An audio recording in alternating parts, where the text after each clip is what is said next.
Europe 1. Le grand direct des médias, Jean-Marc Morandini. Et ça y est, on y est, c'est ce soir qu'aura lieu le premier match de l'Euro 2016. Après avoir parlé du dispositif d'M6, on va s'intéresser à TF1 avec nous, Gilles Boulot, bonjour. Bonjour. Merci d'être avec nous, c'est vous qui présenterez l'émission spéciale ce soir à partir de 19h sur TF1. Et puis Grégoire Margoton, bonjour. Bonjour Nouveau commentateur foot de TF1, on est mieux sur TF1 que sur Canal ?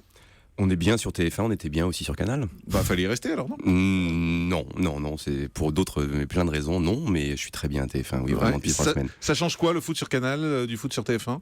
Ça change pas grand-chose, et en termes de rythme, ça va s'accélérer là, à partir de ce soir. Non, ça change pas grand-chose. Ouais, vous avez été surpris de l'accueil sur les réseaux sociaux. Vous avez eu un accueil très enthousiaste de la part des gens de TF1. Or, des spectateurs de TF1, pardon, c'était pas évident que la grève prenne au fond. Non, je sais pas si elle a pris définitivement, j'espère, mais oui, j'étais très, très surpris et évidemment très agréablement surpris. Vous aviez peur ? Très heureux. Non, j'avais pas peur, mais c'est mieux de commencer et d'être accueilli de cette façon, oui, c'est sûr. Gilles Boulot, qu'est-ce qu'on va voir ce soir sur TF1 ? Alors, on va voir déjà une émission spéciale à partir de 18h40, 45, 50, pour accueillir... C'est variable lors de début. 40. 50, je crois, non ? Attendez. Les bandes annonces disent 50. Ah, mais il y a un secret d'État. Je ne sais pas si je peux en faire état, c'est que l'émission, elle va débuter à cette heure-là, mais nos amis de l'équipe de France vont se déplacer d'un point A à un point B, de leur hôtel jusqu'au Stade de France. Et vous allez nous faire vivre. Et voilà, donc moi je ne suis pas le chauffeur du car. Est-ce qu'ils vont démarrer à 18h43 ou 18h48 ? Y aura-t-il des embouteillages ? Je ne sais pas. En tout cas, on va suivre ça. Anne-Claire Coudray sera sur la pelouse du Stade de France. Pour faire son journal. Et pour être également dans la spéciale que nous allons co-animer à distance. Il y aura à ma dextre Denis Brognard, et puis à ma gauche il y aura plein de gens. Il y aura Franck Leboeuf, il y aura Yuri Djorkaeff, il y aura une joueuse de l'équipe de France, il y aura Michel Larocque. J'espère qu'elle ne sortira pas son drapeau roumain, vous savez qu'elle est franco-roumaine, donc voilà, c'est bien, on va mettre un peu de piment, et puis on va pas forcément parler beaucoup de 4-4-2 et de bloc équipe, on va parler de l'amour du foot. Moi, j'ai un amour immodéré du foot. Voilà, j'ai regardé. Vous êtes un fan de foot vous-même ? Hier, j'ai veillé, j'ai enregistré. Je ne sais pas si toi t'as fait ça, Grégoire. Sur TF1, ils ont diffusé assez tard la finale de 2000, qui pour moi est mon plus grand souvenir de foot. C'est-à-dire qu'on avait quand même perdu contre les Italiens avant que Will Tord marque un but au bout du sifflet de l'arbitre à la 94e. Et puis après, ils ont passé la finale de 84 avec l'un des plus grands joueurs du siècle, Monsieur Platini. Grégoire Margoton, quand on commente les Bleus en particulier, il faut être chauvin. Il faut être chauvin, oui, ça dépend quelle signification vous donnez à ce mot-là. On est dans l'empathie naturellement avec les Bleus. C'est comme quand on commente un match d'un club français en Coupe d'Europe. Logiquement et naturellement, on est derrière le club français ou l'équipe qui porte un maillot bleu. C'est-à-dire qu'on est avec les Bleus forcément. Si les Bleus sont éliminés rapidement, vous serez derrière qui, vous ? Plus personne, évidemment. Je serai derrière le football, même si je le suis aussi quand je suis les Bleus. Plus personne, bien sûr que non. Et puis même être derrière les Bleus, ça ne veut pas forcément dire du mal ou regarder mal l'adversaire des Bleus. On peut avoir du respect pour tout le monde. Quelle est l'autre équipe qui joue bien à part les Bleus ? Il y a plein d'équipes qui jouent bien. Il y a plein d'équipes qui potentiellement peuvent très bien jouer dans cet Euro. L'Espagne va bien jouer, l'Allemagne va bien jouer, la France se joue bien, très bien depuis quelques mois. Et ce ne sont pas les seuls. Il y aura des surprises. La Croatie, la Pologne, il y a plein. On est du Portugal jusqu'à la Russie, en passant par la Turquie jusqu'à l'Islande. Jamais un Euro avait rassemblé autant de monde et autant notre continent. Gilles Boulot, ce qu'il faut dire également, c'est qu'il va y avoir des images exclusives des Bleus sur TF1 grâce aux différents partenariats, en particulier avec l'équipe de France. Ouais, il y a des images que vous allez voir dans les minutes qui précèdent l'instant important, dans celle qui suit. Nous avons nos correspondants là-bas et qui vont nous faire vivre ça. Et puis on pourra voir les réactions de Didier Deschamps, des joueurs après les matchs. Voilà, ça c'est important.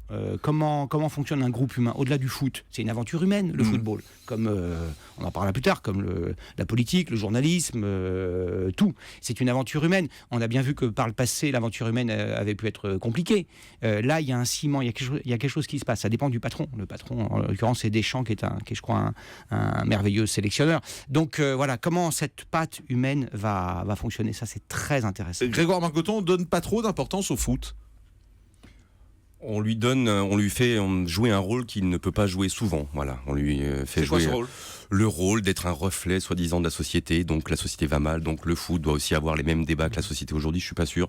S'il y a quand même un rare endroit en en France aujourd'hui où toutes les races, toutes les religions peuvent cohabiter en grande sérénité, c'est dans une équipe de foot, dans des clubs de foot à tous les niveaux, des amateurs jusqu'à l'équipe de France. Voilà, au moins si cet exemple-là, on peut prendre le foot sur cet exemple-là, il est très positif. Mais quand on voit cette passion que ça déchaîne, tout le marketing qu'il y a autour de tout ça, vous trouvez le ça marketing, bien? Oui, mais la passion, elle est naturelle. La passion, c'est pas le marketing qui va créer la passion.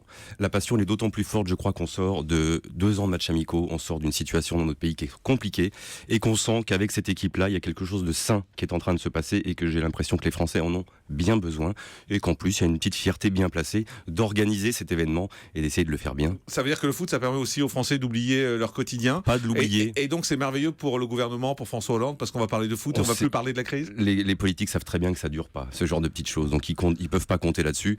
Non, pas oublier notre situation ou la situation de chacun, mais avoir dans ces journées quelques petits rayons de soleil qui font envie. Oui, ça change. Gilles Boulot? Moi, j'irais presque plus loin. Je dirais que le foot, globalement, et en particulier en France, c'est presque un antidote. On sort quand même de 3 mois d'un affreux tunnel, quoi. Il y a un climat social qui est très compliqué, très tendu. Il y a eu ces inondations. Le foot ne guérit pas. Mais j'ai le sentiment que chaque peuple, moi j'ai vécu dans d'autres pays, chaque peuple projette ce qu'il pense être son génie, son particularisme, ses défauts, ses qualités, le French flair, le fighting spirit des Irlandais, etc. Chaque pays projette ça dans son équipe de foot. Et Grégoire le disait, c'est quelquefois peut-être un peu abusé, mais il y a quelque chose. Voilà. Je pense que Platini dit quelque chose de la France des années 70. Donc le 80. foot, c'est de l'info en fait. Ah oui. Le foot, c'est la vie, c'est les accidents heureux de la vie, c'est le génie, c'est le coup de génie, c'est les engueulades, c'est tout, c'est la vie. Grégoire Margoton, quand on voit hier à Marseille qu'il y a déjà eu des incidents entre supporters, c'est aussi ça le foot?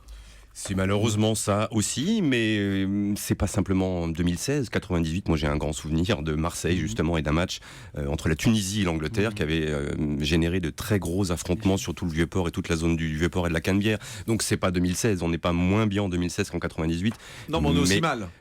On n'a pas progressé sur tous les plans. Oui. Ouais. Et ça, pourquoi c'est lié au foot en particulier? Pourquoi on le dit souvent? Pourquoi c'est pas lié au tennis? Pourquoi c'est pas lié au rugby? Parce que c'est le seul sport qui draine autant d'amour populaire et aussi large et qui va faire venir des dizaines de milliers d'Anglais, pas tous de très haut niveau. Ouais. Bon, c'est comme ça. Mais quand il y a du rugby, il y a des Anglais aussi. Hein. Et il n'y a pas de baston. Oui, peut-être, mais c'est pas, effectivement peut-être pas le même public aussi, parce que j'aime pas le terme populaire, mais le football reste un sport qui est populaire surtout en Angleterre, oui. Gilles Boulot, on dit un mot de votre autre événement, c'est Vie politique, qui va arriver sur TF1, oui. La nouvelle émission politique de TF1. TF1 n'y croyait pas assez pour la mettre en prime ? Ah non, pas du tout. On l'a mis dans l'écran. Parce que ce sera le dimanche à 18h50. Oui, c'est ça. Dans un écran qu'on pensait être le même, qui est un horaire de grande écoute et qui est un horaire depuis 30 ans, un rendez-vous d'information ou de politique. 7 sur 7, Anne Sinclair, ouais. Et là, Harry Roselmack est 7 à 8. Donc, je pense que les téléspectateurs sont habitués à cet horaire-là, à ce qu'on leur parle du monde qui va. Le monde qui va, c'est l'actualité, c'est le magazine et c'est la politique. Et donc, c'est un très bon horaire. Comment on fait une émission politique moderne aujourd'hui ?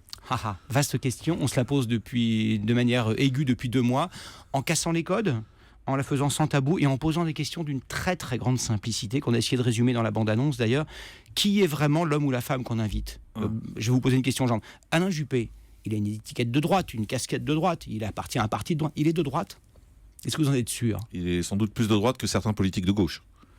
Allez savoir, je ne sais pas. En tout cas, moi, ça m'intéresse. Est-il au-delà de ce qu'il vend comme produit ? Est-il ce qu'il semble être ? Mais quand vous dites casser les codes, y compris dans la forme, oui. Qu'est-ce qu'on va voir dans la forme ? En quoi vous allez casser les codes ? On sera avec une table et un face-à-face ? Non, pas uniquement. C'est pas un secret, on va aller, par exemple, dans le Saint des Saints, on va aller dans le bureau d'Alain Juppé. Que dit votre bureau à vous, Jean-Marc ? Qu'est-ce qu'il y a dedans ? Qu'est-ce qu'il y a comme objet, comme bibelot, comme photo de famille ? Qu'est-ce qu'il y a dans son bureau ? Qu'est-ce qu'il n'y a pas ? Qu'est-ce qu'il n'y a pas ? Mais c'est du marketing tout ça aujourd'hui. Il n'y a plus de spontanéité. On sait bien. Les politiques sont dirigées par les communicants. Mais il y a des choses incontrôlables. Le bureau d'Alain Juppé, quand vous dites Alain Juppé, on va dans votre bureau, les communicants passent devant et l'arrangent. Mais justement, qu'est-ce que ça dit ? Qu'est-ce que ça dit, le fait ou pas d'avoir fait le grand nettoyage, ou le fait d'avoir un capharnaüm avec des dossiers partout, une statue, une photo de famille, la photo de son ancien mentor ou pas en politique. C'est très intéressant. Et donc avec Christophe Jacubizine et puis des intervenants, on va questionner l'homme politique ou la femme politique sous divers angles et avec des contraintes. L'émission, elle dure 60 minutes, pas 63. Parce qu'à 20h, Anne-Claire Coudray présente au journal de 20h. Donc les émissions politiques, moi je suis très fan, je les regarde beaucoup. Souvent, elles se finissent un peu en quenouille. C'est-à-dire que c'est souvent un peu long, on ne sait pas trop comment ça se finisse. Là, pour employer du très mauvais français, il y aura un punchline, il y aura une fin d'émission, il y aura du suspense. C'est rare d'associer le mot surprise, suspense à de la politique. Eh bien, il y en aura. Parce qu'au début de l'émission, on va soumettre l'invité à un exercice et on en connaîtra le résultat à la fin. Je ne peux pas vous en dire plus. Ouais, vous avez envie de savoir quoi à la fin de l'émission de celle-là avec Alain Juppé? Vous aurez réussi si vous avez appris quoi? Si moi, j'ai appris son degré de sincérité, son degré d'engagement, sa volonté éventuellement d'aller au combat s'il veut vraiment y aller. Toutes les questions que vous et vos voisins se posent. Veut-il encore y aller? N'est-il pas trop vieux? Vous lui demanderez ça? Oh, je pense, de manière très respectueuse, mais c'est une question que lui se pose sans doute. Lui doit se dire, au contraire, j'ai l'âge, j'ai l'expérience et j'y vais, j'ai rien à perdre, bien sûr. Non, mais bien sûr. Vous le direz, Alain Juppé, n'êtes-vous pas trop vieux pour être candidat à la présidentielle?